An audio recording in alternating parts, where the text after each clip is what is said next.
नमस्कार, विचार मंथन में आपका स्वागत है।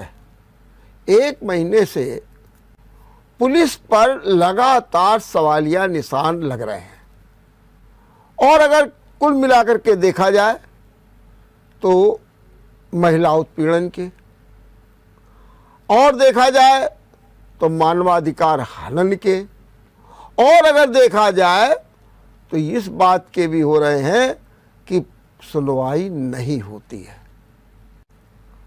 घटनाएं बहुत है।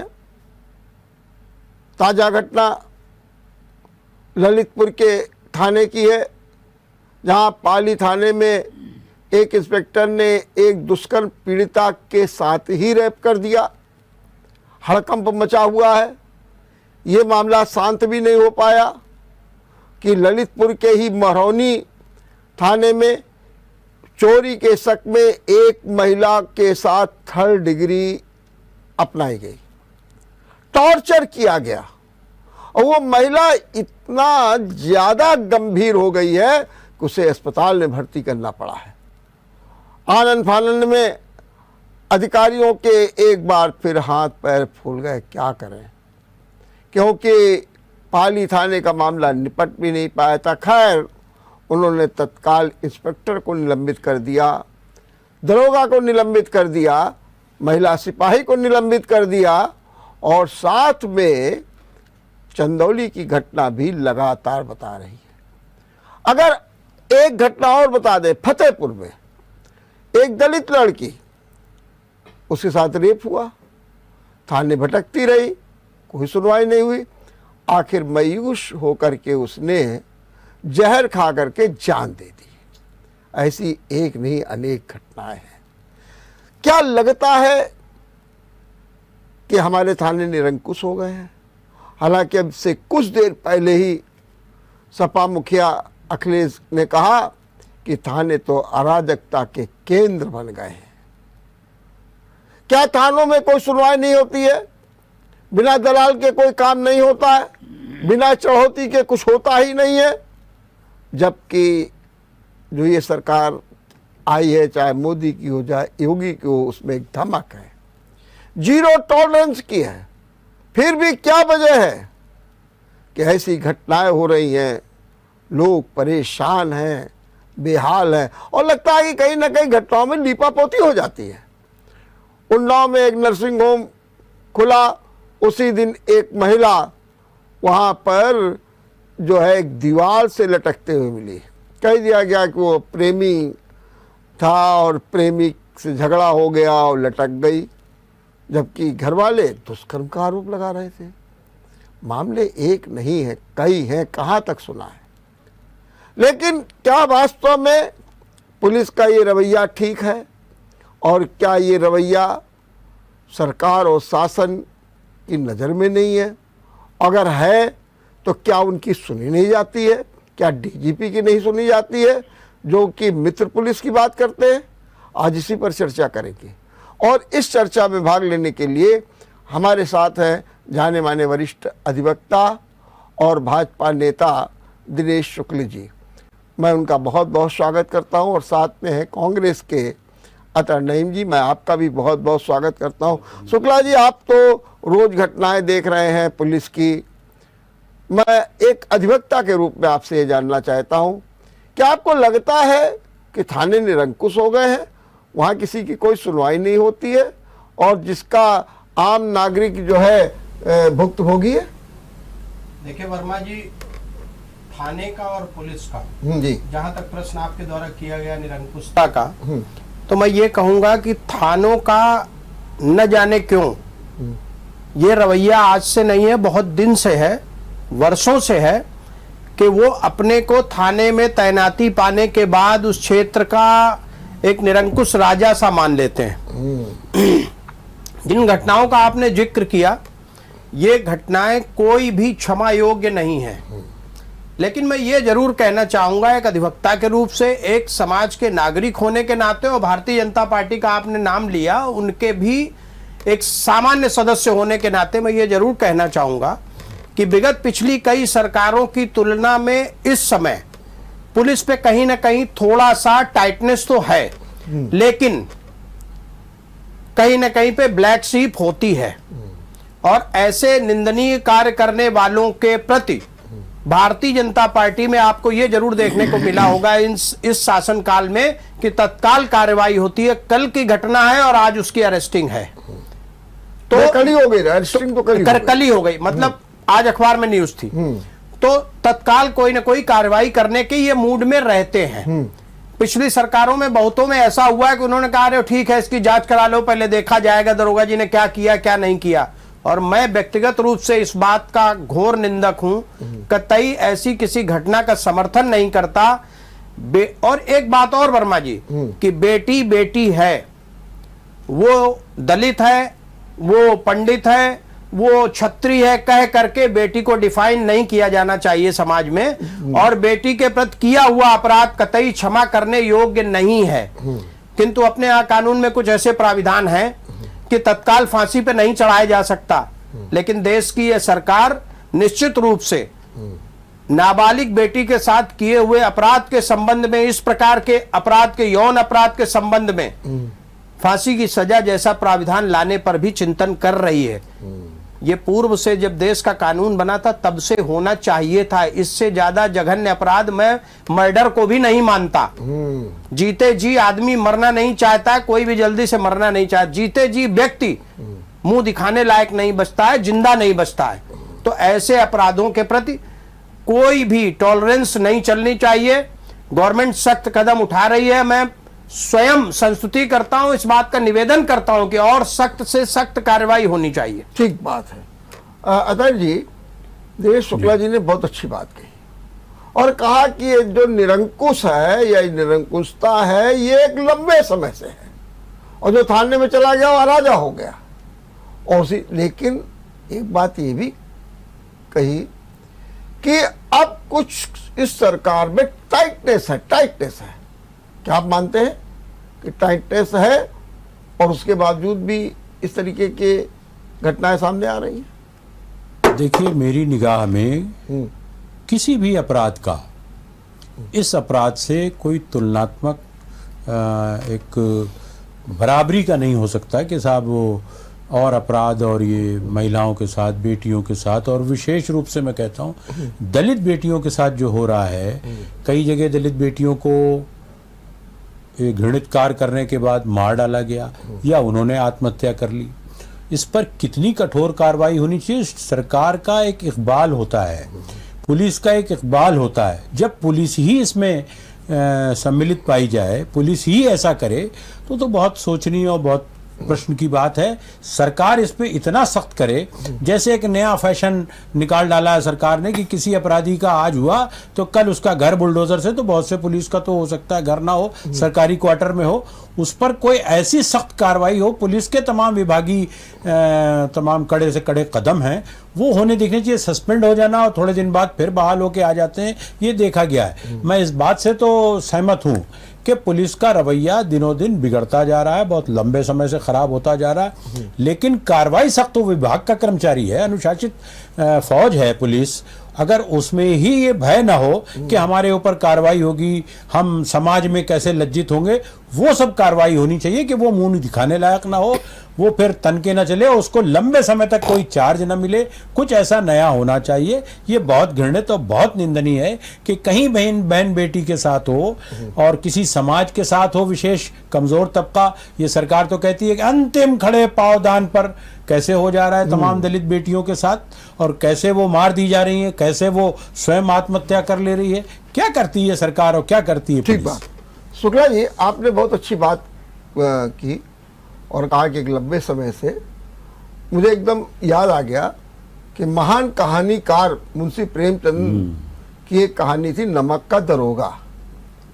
और वो नमक का दरोगा की कहानी लगता है कि आज भी है कि वो तो फिर राजा होता है अपने इलाके के, चाहे किसी की सामान ले ले, चल दे, कुछ भी कर दे।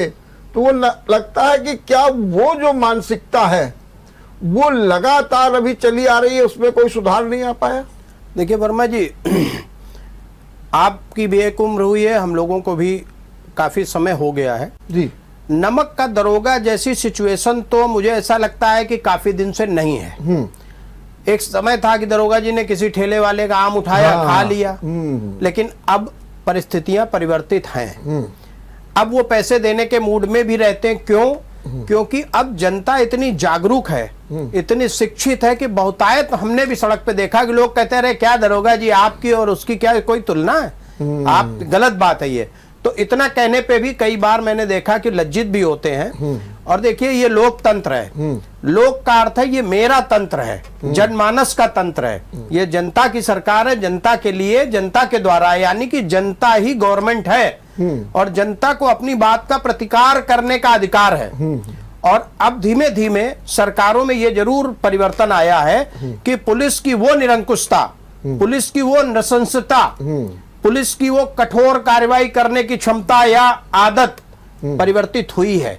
किंतु मैं ये बार बार कहना चाहूंगा, नईम भाई ने अभी कहा कि किंतु दलित की बेटी के साथ ऐसा नहीं है, बहुत सवर्णों के साथ भी कार्यक्रम हुए, इस तरीके के अपराध हुए बहुत से। इसमें जो अपराधी होता है, दुराचारी होता है, ये कुछ नहीं देखता है, इसकी आंख में पर्दा पड़ा होता है, ये केवल हैवानियत करने की मुद्रा में आ करके ऐसे कांड कर जाता है। बाद में पता चलता वो बेटी दलित की थी या वो बेटी क्षत्रिय की थी या वो बेटी ब्राह्मण की थी, उच्च की थी, तो ये बाद में पता चलता है। फिर उसे हम राजनीतिक लोग एक मुद्दा बनाते हैं, दलित की बेटी, दलित की बेटी। नहीं, हमें भारत के लोगों को केवल बेटी शब्द पे विरोध होना चाहिए, बेटी के साथ होने वाले अपराध पर विरोध होना चाहिए। और लोकतंत्र में जनमानस को यह अधिकार है कि पुलिस हो, अधिकारी हो, नेता हो, कोई भी नृशंस हो रहा है, कोई भी निरंकुश हो रहा है तो उसका प्रतिकार करना चाहिए, उसके लिए कार्यक्रम करना चाहिए। आपने दामिनी कांड, आपने दिल्ली वाला वो कांड देखा, उसमें पूरे देश की जनता, निर्भया कांड, मैं नाम भूल गया था, निर्भया कांड में पूरे देश की जनता उद्वेलित थी और पूरे देश में आंदोलन हुआ था। शायद आज तक हम लोग नहीं जानते कि निर्भया किस जात की थी, लेकिन देश की बेटी थी, उसके साथ में अपराध हुआ था, पूरे देश में उसका विरोध हुआ था। तो मैं समझता हूं इसको जाति में रख करके बांटना नहीं चाहिए, कोई एजेंडा विशेष ना हो तो ये जात में बांटने वाली चीज नहीं है। दिनेश जी, अब आपने बहुत अच्छी बात मैं कही। थोड़ा सा ये जात वाली बात साफ कर दूं। मेरी जात कहने का अर्थ ये, मैं कहीं उस बदलाव को नहीं कह रहा हूं कि एक स्वर्ण बिरादरी का या आवरण बिरादरी का, लेकिन विशेष रूप से एक निगाह रखी जाती है गांव में विशेष तौर से कि ये दलित की बेटी है, हम इसको ऐसा करेंगे। अब वो गांव नहीं टारगेटेड, मैं जो बता रहा हूं घटनाएं आ रही बार बार, टारगेटेड है, ये गलत है, ये सोच गलत है। और आपका नारा है, भाजपा का बार बार का कहना है कि वो अंतिम छोर पर खड़े, इसका मतलब है नारे आपके खोखले हैं, वास्तविकता पे नहीं, मानसिकता ये। और पुलिस को आपने बहुत निरंकुश कर रखा है, बहुत छूट दे रखी है।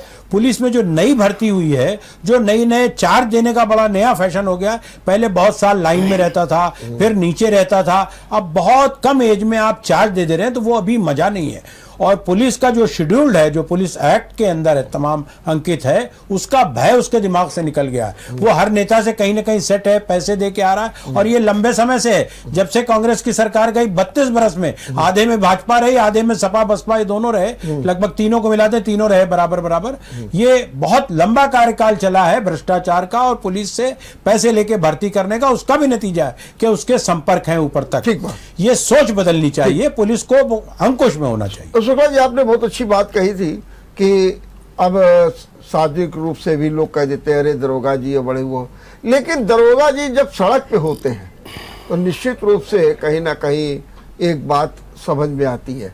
लेकिन जब दरोगा जी थाने में होते हैं, सिपाही जी थाने में होते हैं, तो अगर आपको एक पासपोर्ट का भी वेरिफिकेशन करने जाना है तो बड़े याचक भाव में जाइए, या फिर दलाल को लेकर के जाइए, और या फिर आप चढ़ौती चढ़ा दीजिए, उसकी फीस है 1000 रुपये। एक मिनट, वही हुंकार भी भर देते हैं। तो जो मैं बार बार कह रहा हूं कि बाहर तो कहीं ना कहीं एक ऐसा वातावरण रहता है जो लोग हिचक जाते हैं, लेकिन थानों में अभी भी वही हो रहा। आपने ठीक कहा। अब देखिए, एक महिला के 3rd डिग्री का हो गया मामला, जो अभी वही ललितपुर में, वही बगल का थाना महरौली, और उसके साथ हो गया। तो फिर कैसे ये माना जाए कि बहुत बड़ा बदलाव आ गया है, या आप पूरे बदलाव को किस रूप में देखते हैं? खाली यही देखते हैं कि सड़क की पुलिस और थाने की पुलिस?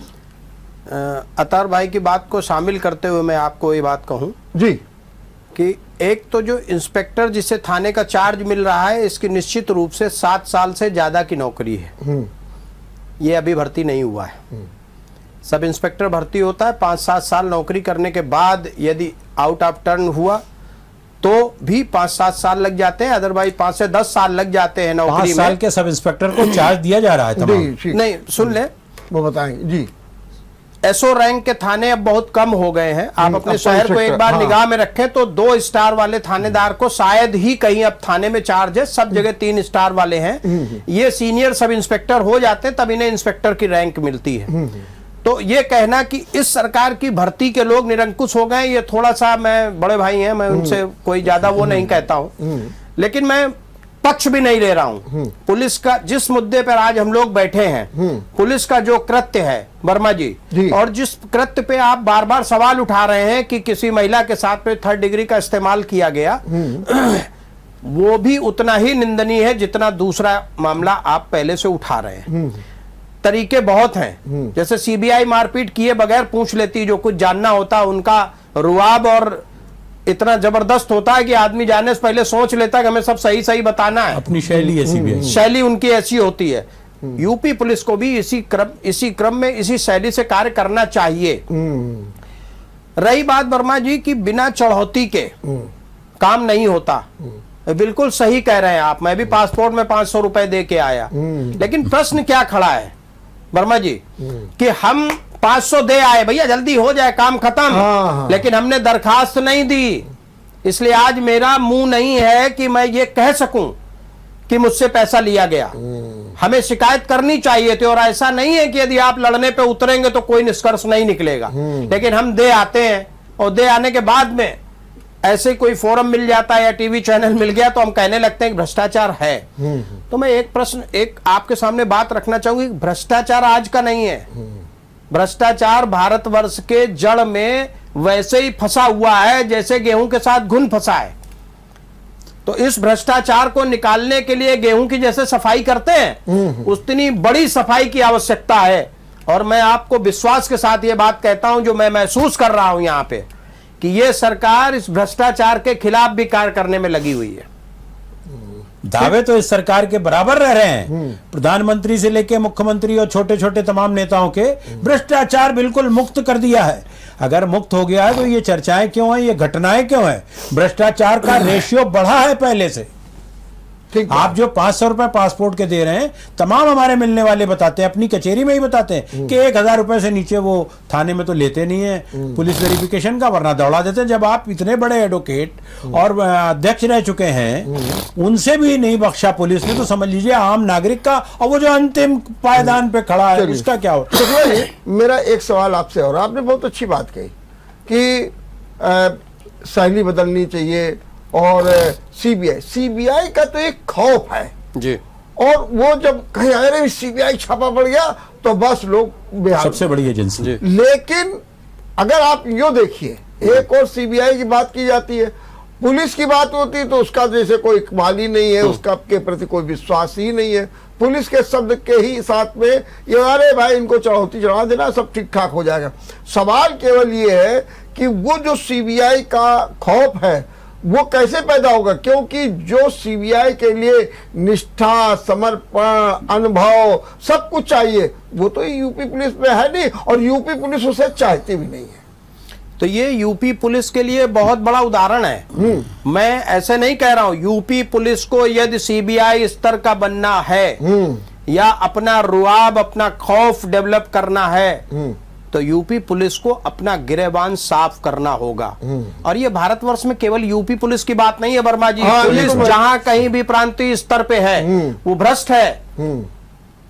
और अब तो यूं कह सकते हैं कि 99.99 भ्रष्ट हैं। ये 0.1 वाला कौन है, ये ढूंढने से नहीं मिलता। ये बहुत दुख का विषय है, जब तो ये तनख्वाहें बढ़ गई हैं। तो ये अरे तनख्वाहें लाखों में। मुझे याद है कि एक जमाना था सन 71 में, हमारे बड़े भाई हुए थे थानेदार, तो उस समय तनख्वाह 800 या 1200 थी। अब 1.5 2 लाख रुपए तनख्वाहें। तो वर्मा जी देखिए, बेईमान का पेट भरेगा नहीं कभी। कहते हैं जिसका पेट 10,000 रुपए से नहीं भरेगा ना, उसका 10 लाख से भी नहीं भरेगा। क्योंकि वो बगल वाले की बड़ी गाड़ी देखने लगता है, फिर उसका बंगला देखने लगता है, फिर बंगले के अंदर गार्डन देखने लगता है, फिर वो और बड़ा बड़ा देखने लगता है। लेकिन इस सरकार का जो अभी अतर भाई कह गए, इस सरकार पे मैं एक जरूर बात कहना चाहूंगा कि आपने देखा मनीष गुप्ता अपने कानपुर के थे, गोरखपुर में उनकी हत्या की गई थी। मनीष गुप्ता की हत्या करने में शामिल इंस्पेक्टर के घर में बुलडोजर लगा करके गिरा दिया। और जहां तक बुलडोजर का सवाल है, गवर्नमेंट का वो आतंक नहीं है, वो कानून है।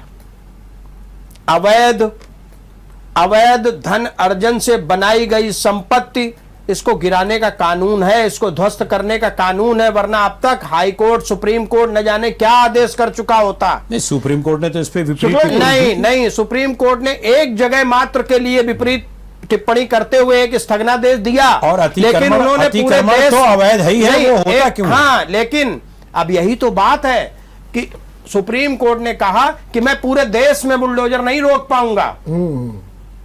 तो ऐसी स्थिति क्यों आती है? क्योंकि मकान आज नहीं बने 5 साल में, जो अवैध बने हैं, ये 20 साल से बने, 50 साल से बने हैं। उस पे कार्रवाई होनी चाहिए। तो कार्रवाई हो रही धीमे धीमे, अब सरकारी पूरा देश नहीं गिरा सकते। आपने एक बात बहुत अच्छी कही सर कि आपने एक शब्द कहा और वो घटना आपने सुनाई, गोरखपुर वाली जो व्यापारी को मारा गया और उसके घर के इंस्पेक्टर। लेकिन आपको ये भी मालूम होना चाहिए कि ये कार्रवाई कब हुई, जब उसकी पत्नी ने संघर्ष करने के लिए सुप्रीम कोर्ट तक का दरवाजा खटखटा लिया और वो इस बात पे पूरी तरीके से अडिग हो गई कि जब तक न्याय नहीं मिलेगा हम नहीं। तो अगर ऐसी कितनी महिलाएं हैं, कितना साहस होगा। और कोर्ट से संरक्षण मिले। वो तो कहिए केडीए में वो ओएसडी हो गई है, जिसके कारण उनको एक और बल मिल गया, वरना तो वो अपने परिवार में ही टूट जाती। कौन लोग संघर्ष करते? क्या इसकी बात सही है? वर्मा जी देखिए, वही बात मैंने पहले कही। नहीं, प्रश्न भी बहुत कि हम चुपचाप 500 रुपए दे आए, मेरी जेब में 2000 पड़े थे, हमने कहा चलो 500 चले गए, मेरा काम हो गया। लेकिन यदि मेरे पास पैसा ना होता तो निश्चित मेरे हृदय से कोई दूसरी बात निकलती।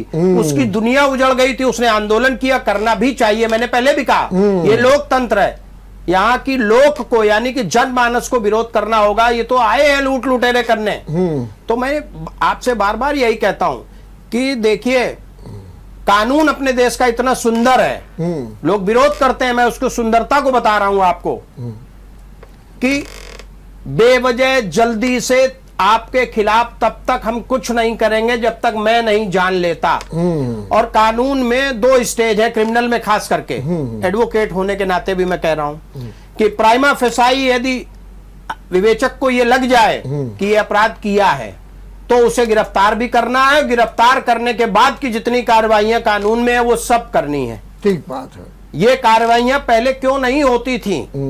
विकास दुबे ने इतना बड़ा अपराध किया, प्राइमा फेसाई प्रूव हुआ, दूसरे दिन बुलडोजर लगा के उनकी सारी अवैध संपत्ति नष्ट की गई। इतना बड़ा मकान उनका था थोड़ी ना, लेकिन उन्होंने किया था, अपनी राजधानी बनाई थी। तो गवर्नमेंट ने उसका प्रतिकार किया और प्रतिकार करने के बाद लगा के बुलडोजर उनको पूरा ध्वस्त किया। वो उनका पैतृक संपत्ति नहीं थी। तो मेरा सिर्फ तात्पर्य यह है कि जो शक्तियां गवर्नमेंट को कानून ने पहले से दे रखी थी, उनका कहीं ना कहीं से पुरानी गवर्नमेंटों ने प्रभावित होके, बेजा लाभ लेके या अपराधियों का साथ देके उन शक्तियों का प्रयोग नहीं किया। लेकिन अब वो सरकार है जिसको ना अपनी मां की चिंता है, ना अपने बच्चों की चिंता है, ना ईश्वर की कृपा से परिवार के लिए कोई चिंतित होने जैसा विषय है। तो अब वो देश और प्रदेश, जनता की भी, माँ की, बच्चों की चिंता, देश और प्रदेश पेट कट जाए, महंगाई कितनी। अरे देखिए ना जी, इतना बढ़िया चिंतन करने वाली सरकार ही नहीं देखी कि जब लोग मरे जा रहे हैं महंगाई से। कल ही आरबीआई ने जो किया है, महामारी आई तो राशन नहीं, भोजन पहुंचाया इस सरकार में। राशन में भी आप जानते हैं कि वो खाद्य सुरक्षा कानून के तहत 3 रुपए, 2 रुपए, 1 रुपए। अतार भाई, जितनी देर देखिए, जितनी देर आप कहते हैं हम कुछ नहीं कहते जी, तो हम नहीं, हम चाहते भी नहीं है जिसमें टोकना। अतार भाई, हम ये चाहते भी नहीं कि आप हमारे बीच में बोले, हम आपके बीच में बोले। चलिए, तो मुझे इस पे नहीं खाना बांटने, राशन बांटने में बात करें। अतार भाई, ये डिबेट डिस्ग्रेसफुल हो जाएगी। तो मैं ये चाहूंगा कि मैं अपनी बात कहूं, उसके बाद आप अगर नंबर आएगा तो कहिएगा। बिल्कुल। तो राशन नहीं पहुंचाया इस सरकार ने। इस सरकार ने आत्मचिंतन के साथ भोजन पहुंचाया। राशन में गेहूं मिलता था, चीनी मिलता था, फटा हुआ कपड़ा मिलता था कांग्रेस के जमाने में। आज की सरकार ने रिफाइंड तेल भिजवाया, देसी घी भिजवाया, मसाला भिजवाया, नमक भिजवाया, चना भिजवाए, दाल भिजवाई, चावल भिजवाए, गेहूं भिजवाए, आटा भिजवाया। इसे भोजन कहते हैं, पूरी रसोई कहते हैं। इतना मन से चिंतन करने वाली, जनमानस को अपना परिवार मानने वाली सरकार बहुत दिन बाद देखी हमने। आपने ये कोरोना के नाम पर किया गया और इस पर वोट खरीदे गए, इस पे आकर्षित करके ये लोभ दिया गया, लालच दी गई। चलिए अब इस पर हम बात और अब बंद करेंगे आप उसे। इस पर हम चर्चा करेंगे, लेकिन एक छोटे से ब्रेक के बाद। जी, ब्रेक के बाद आपका एक बार फिर स्वागत है। हम चर्चा कर रहे हैं थाने में निरंकुशता की। शुक्ला जी, जरा एक बात हमको ये भी बताइए, आपने बहुत अच्छे ढंग से बताया सीबीआई की शैली, लेकिन पुलिस क्या कहती है? पुलिस कहती है सीबीआई का काम तो केवल जांच करना है, आगे बढ़ा देना। पुलिस को लॉ एंड ऑर्डर भी देखना है, जुलूस भी देखना है, सुरक्षा व्यवस्था भी देखना है, गश्त भी करना है, और ऐसे में अपराधियों को पकड़ना, उनसे कबलवाना भी है। और अपराधी जो होता है वो ऐसा नहीं होता है कि उसके सामने खड़े हो जाओ, हे श्रीमान जी बताइए आपने चोरी की कि नहीं की, और उन्होंने भी कह दिया, ये भी पूछा कि आपने मर्डर किया तो चाकू कहाँ दे दीजिए, तो उनका कहना हमारी मजबूरी होती है। और इसी कारण मानवाधिकार का हनन भी होता है। और यूपी इस मामले में भले ही नंबर 1 पर हो, लेकिन पुलिस इसमें अपनी मजबूरी बताती है। आप बताइए क्या कहना है? देखिए वर्मा जी, जो पुलिस वाले ये कहते हैं, चाहे पुलिस के नीचे सिपाही से लेके आईजी तक, डीजीपी तक, अगर वो ये कहते हैं कि हमें जुलूस भी देखना है, हमें शहर भी देखना है, हमें लॉ एंड ऑर्डर भी देखना, हमें क्राइम भी देखना है, और इस वजह से हम कमजोर हैं, तो उन्हें तत्काल नौकरी छोड़ देनी चाहिए। जिस समय उन्होंने नौकरी ली थी तो ये सब उनके कॉन्ट्रैक्ट में लिखा गया कि आपकी ड्यूटी क्या क्या होगी, और वो सब जानबूझ करके आपने ड्यूटी ज्वाइन की। तो रुपया कमाने के लिए ड्यूटी नहीं आपको मिली थी। आपको जो ड्यूटी मिली थी उस ड्यूटी को निभाना है। आपको लॉ एंड ऑर्डर भी देखना है, आपको जुलूस भी देखना है, आपको जलसे मजलिस भी देखना है, आपको गणेश जी की यात्रा भी देखनी है, आपको सब करना है। दिवाली होगी तो देखेंगे, ईद होगी तो देखेंगे, दशहरा दिवाली सब देखेंगे आप, ये आपकी ड्यूटी है। तो आप ये कह के नहीं बच सकते कि साहब हमारे पास वर्कलोड बहुत है, आराम करिए, घर में इस्तीफा दीजिए, किसी और को आने दीजिए, शिफ्ट भी है, किसी और को आने दीजिए। 8 घंटे नौकरी करते हैं, बेवजह की बात करते हैं कि हम 24 घंटे, 8 घंटे थाने में अपने को सेट कर लेते हैं वो, कि 8 घंटे तुम्हारी ड्यूटी, 8 घंटे तुम्हारी ड्यूटी, ऐसे करके कर लेंगे, और इमरजेंसी होने पे सबकी 24 घंटे ड्यूटी। तो एक ये बात बिल्कुल पुलिस अगर कहती है तो नितांत गलत है। आपकी ड्यूटी है, जिस ड्यूटी के लिए आप वहां पे अपॉइंट हुए हैं, तो आपको ड्यूटी निभानी होगी। तो फिर क्या ये माना जाए कि पुलिस की मजबूरी नहीं है कि इन्वेस्टिगेशन के लिए, क्योंकि उसके पास कोई अत्याधुनिक संसाधन नहीं है, कोई टेक्नोलॉजी नहीं है, कोई विज्ञान नहीं है, जिसके कारण उसे 3rd डिग्री भी अपनानी पड़ती है। अच्छा, अगर मान लीजिए ये होगा कि लाई डिटेक्टर करा दिया जाए, उसके लिए आपके कोर्ट पे जाना पड़ता, वकील साहबानी को विरोध कर देंगे तो नहीं हो पाएगा। ये सारी दिक्कतें भी हैं, ये आप मानते हैं? वर्मा जी देखिए, ऐसा लाई डिटेक्टर के राइट्स नहीं मिले हैं पुलिस को। सीआरपीसी में पुलिस को बहुत तरीके से रिस्ट्रिक्ट किया गया है। पुलिस रेगुलेशन एक्ट में भी तमाम रिस्ट्रिक्शंस हैं, लेकिन जहां कहीं भी दंड और न्याय का प्राविधान है, ये प्राकृतिक है। हमारे यहाँ रामायण में लिखा है कि बिन भय होए न प्रीत। तो अगर पुलिस का भय भी नहीं होगा तो रिक्शे वाला भी उसको टीप मार के चला जाएगा। बहुत स्वाभाविक से बात समझिए, इंसान वो भी है, इंसान वो भी है। तो एक रुआब तो होता ही है, एक ऑरा होता है, और कहीं ना कहीं पे भय कारित करने के तमाम तरीके हैं। तमाम तरीके, जरूरी नहीं 3rd डिग्री का इस्तेमाल हो, लेकिन 3rd डिग्री कैसे इस्तेमाल की जाती है वो भी तरीके इनके पास होते हैं। और अब जैसे पहले पब्लिकली मारने लगते थे डंडा लेके, और थाने में भी, और सामने लोगों के, अब वो सब काम बंद है। अब वो अपने तरीके से करते हैं, और इतना तो उन्हें देखिए, बहुत सीधी बात समझिए, पुलिस में भी इतना नहीं होगा तो कुछ नहीं होगा। आप आज की तारीख में शहर में, सड़क में, अभी हम लोग रास्ते में बात करते भाई से आ रहे थे, अतर भाई से, नीचे ही जीने पे, कि वो हर आदमी ट्रैफिक रूल का उल्लंघन करके रॉन्ग साइड से मोड़ पे मुड़ना चाहता है। उधर से गाड़ी आ रही, आप राइट से मुड़ गए, टक से आवाज आई और गिर गए। बोले कार वाला बहुत बदमाश था, उसने ठोक दिया, जबकि वो अपने राइट साइड, अपने बिल्कुल लेफ्ट साइड पे चल रहा था, करेक्ट, लेकिन आप दाहिने घुसे थे, अब झगड़ा कार वाले से है। तो अर्थ ये है, अटल बिहारी वाजपेयी जी ने कहा कि इंसान चांद पे पहुंच गया, इंसान पाताल में पहुंच गया, पर इंसान पृथ्वी पे इंसान नहीं बन पाया। हमें स्व अनुशासित भी होना होगा। बिल्कुल अच्छी बात कही। हमको स्वयं तमाम नियम कानून है। हम अमेरिका जाते हैं तो अमेरिका के रूल्स के हिसाब से चलते हैं। टॉयलेट जाना है तो हम बाथरूम खोजते हैं, लेकिन हम अपने कानपुर में तो जहां खाली जगह वही भरो, है ना।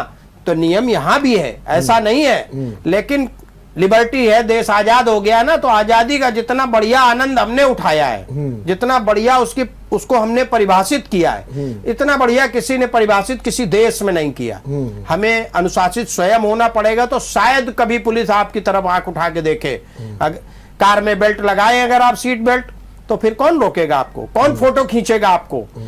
जेब्रा लाइन के पहले बनी हुई डबल लाइन है, उसके पहले रुक जाइए। आप जेब्रा लाइन पे आके रुकोगे तो निश्चित रोक के जाओगे। आपको स्मरण करा दूं, हाँ, एक शुक्ला जी अतार भाई, हाँ हाँ कहिए कहिए। हाँ। कि जो कैमरे की आपने बात कही, पुलिस को निर्देश के साथ ये मोबाइल दिए गए कैमरे वाले कि खड़ी सवारी, मतलब लाल बत्ती पे, जेब्रा बत्ती पे खड़ी है और चालान आ जाता है। कचहरी में आप देखते होंगे प्राय आके लोग रोते हैं, इतने चालान केवल धनार्जन के लिए कराए जा रहे, कह दिए गए आपको इतने चालान लाने ही लाने। टारगेट दे ये देते ठीक नहीं है, ये टारगेट देना ही है। देखिए ऑनरेबल सुप्रीम कोर्ट ने अभी अतार भाई पीछे एक अथॉरिटी दी है वर्मा जी कि जो पुलिस वाले पीछे से फोटो खींच लेते थे, वो बैन कर दी उन्होंने। आप पीछे से फोटो नहीं खींचेंगे, किसी को भी आपने खींच ली, आगे से खींचिए और उस सिचुएशन को कवर करते हुए खींचिए जिसके लिए आप अपराधी बता रहे हैं उसे कि इसने ये अपराध किया है, क्योंकि वो भी लॉ ऑफ क्राइम में ही आता है।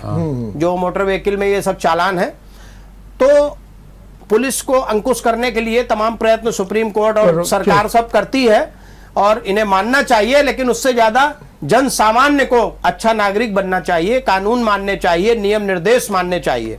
ये माना, मगर पुलिस अंकुश में हो, सरकार के और कानून के नियंत्रण में हो, बड़ी बात ये बताइए अतार भाई। पुलिस अंकुश में हो अकेले, ये इस जगह मैं बहुत विनम्रता से आपको बिल्कुल अपना बहुत सम्मानित मानते हुए मैं कहूंगा कि केवल पुलिस अंकुश में क्यों हो।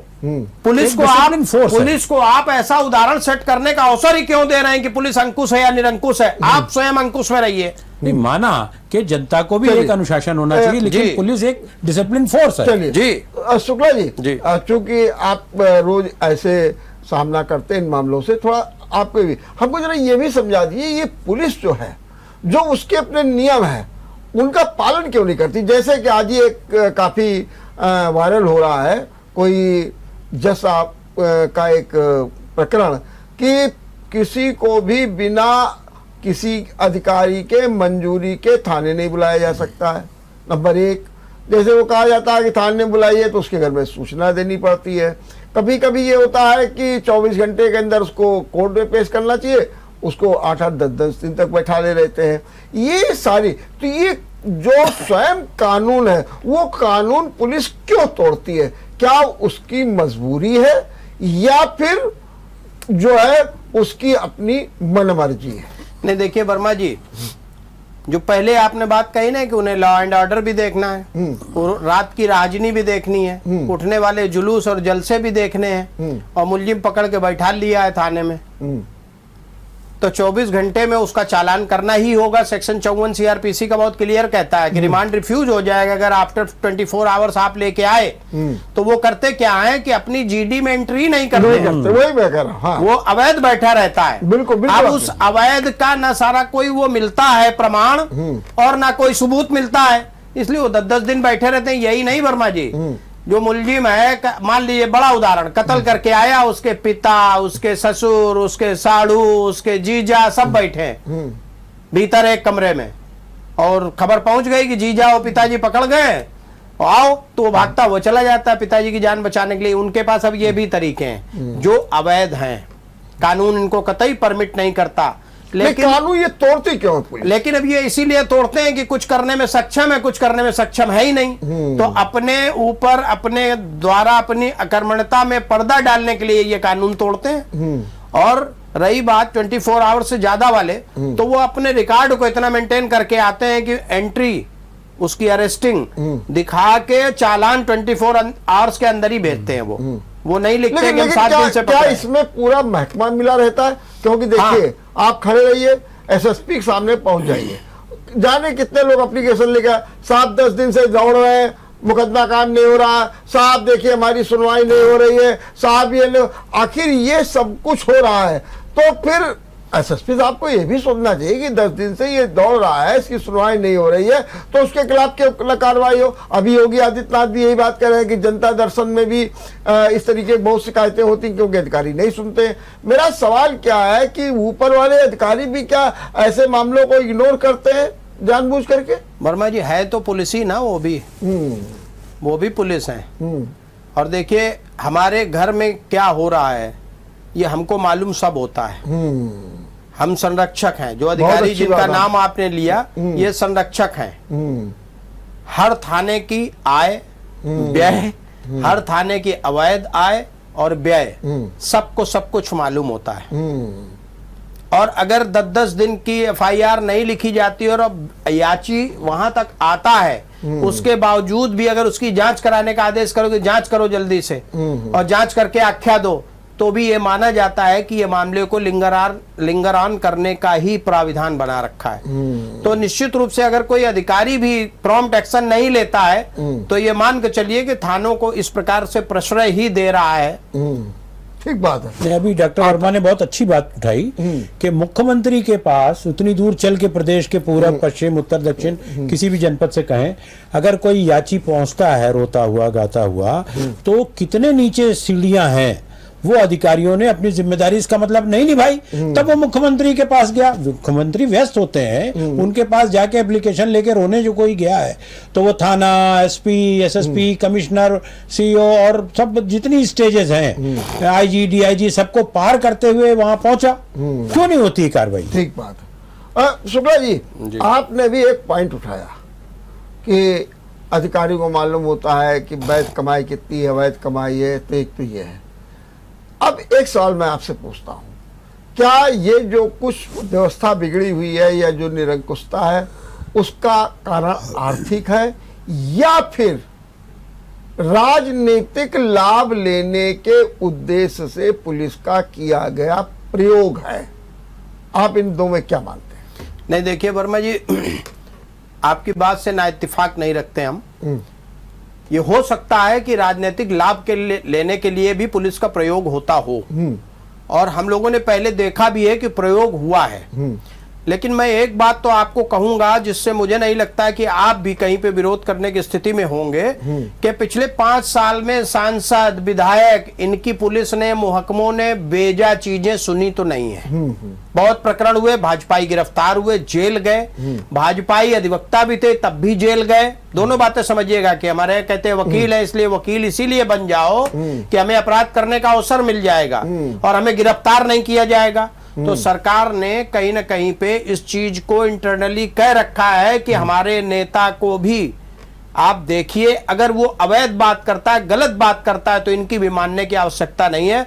और सांसदों और विधायकों का अभी तक हमको ऐसा कोई नहीं कांड देखने को मिला कि उन्होंने कहा हो कि ये कत्ल करके आया, इसको छोड़ दो, ये इसने रेप किया, इसको छोड़िए आप, चूंकि मैं कह रहा हूं। तो कहीं ना कहीं पे आचरण में शुद्धियां हुई हैं।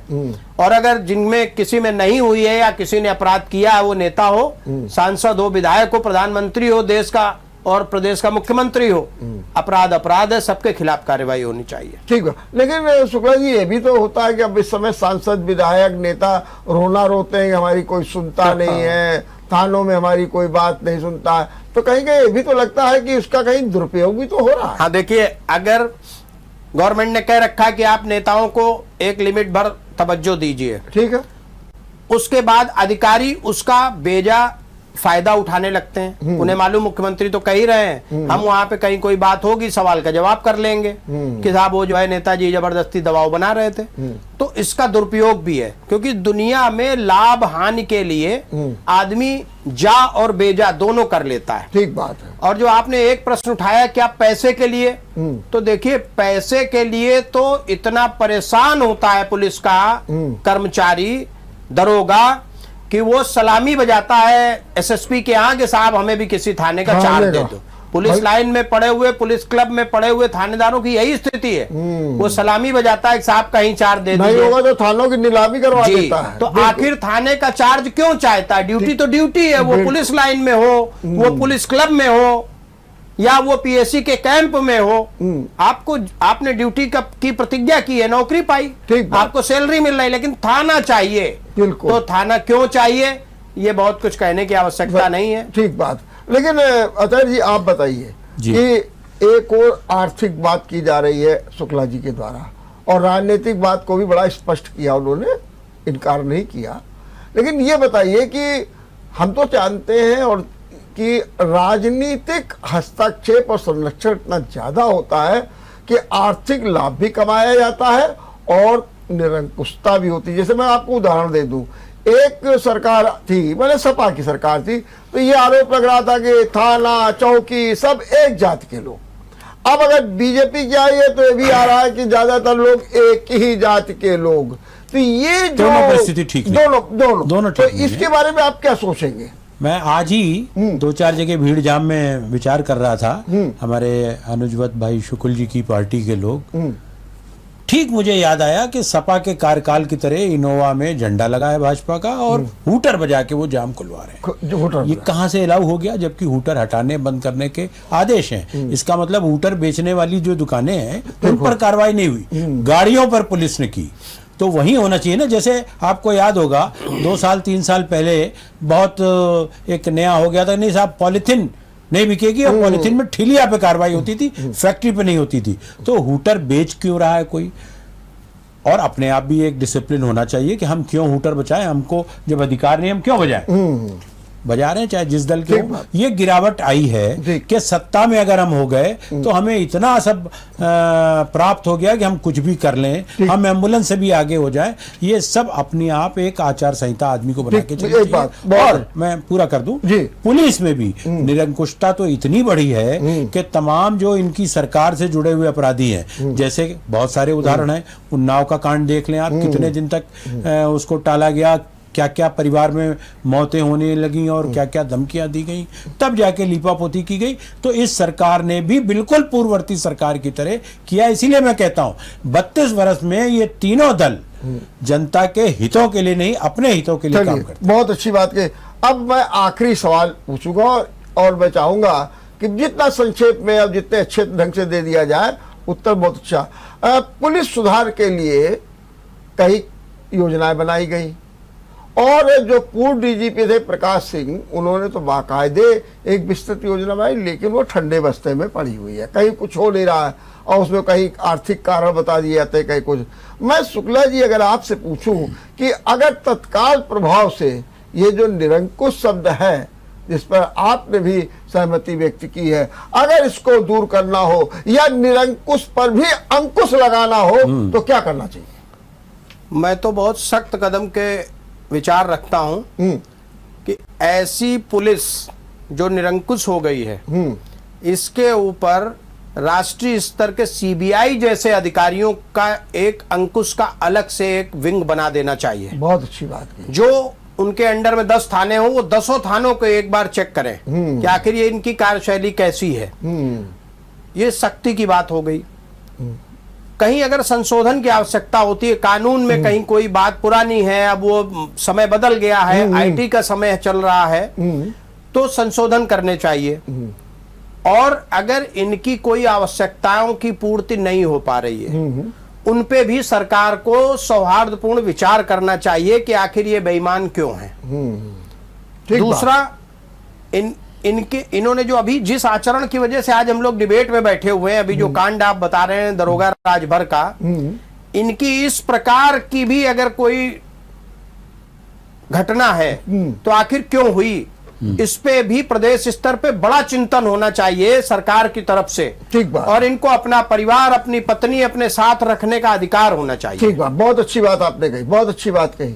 आचार्य जी आपका क्या सुझाव है? मैं शुक्ल जी की बात से, दो बात से, हाँ। चूंकि ये लंबे कालखंड तक बिल्कुल वकालत भी करते हैं और अपराध की ही करते हैं, तो मैं सहमत हूं और उसमें एक सुझाव जोड़ देना चाहता हूं। हाँ सो जोड़िए। जैसे कि परिवार रखने के लिए ही इनको फैमिली क्वार्टर्स दिए गए और सन 75-80 से ही दिए वो गए। बड़ी हालत भी उनकी बड़ी जर्जर होती है, बड़ा वो मेंटेन करना है। हाँ, वही तो बता रहा हूँ हाँ। कि 88-89 के बाद से ये कोई कंस्ट्रक्टिव काम नहीं है, वही राजनीति होती रही, जो लंबा समय चला जाएगा। दूसरा एक सुझाव शुक्ल जी की बात से निकला, मेरे दिमाग में आया कि जैसे पुलिस पकड़ लेती है अमुक किसी को भी XYZ और उसमें 1 दिन 2 दिन 4 दिन कानून का पालन नहीं करते कि 24 घंटे के भीतर उनको पहुंचाना है, कुछ ऐसा CCTV का प्रबंध हो जो सीधे उच्च अधिकारियों के पास उसका रिकॉर्ड हो कि कौन लाया गया थाने के अंदर, कौन थाने में आया, दलालों पर भी अंकुश हो जाएगा और इनके तमाम और गतिविधियों पर भी हो जाएगा, और वो रिकॉर्ड हो,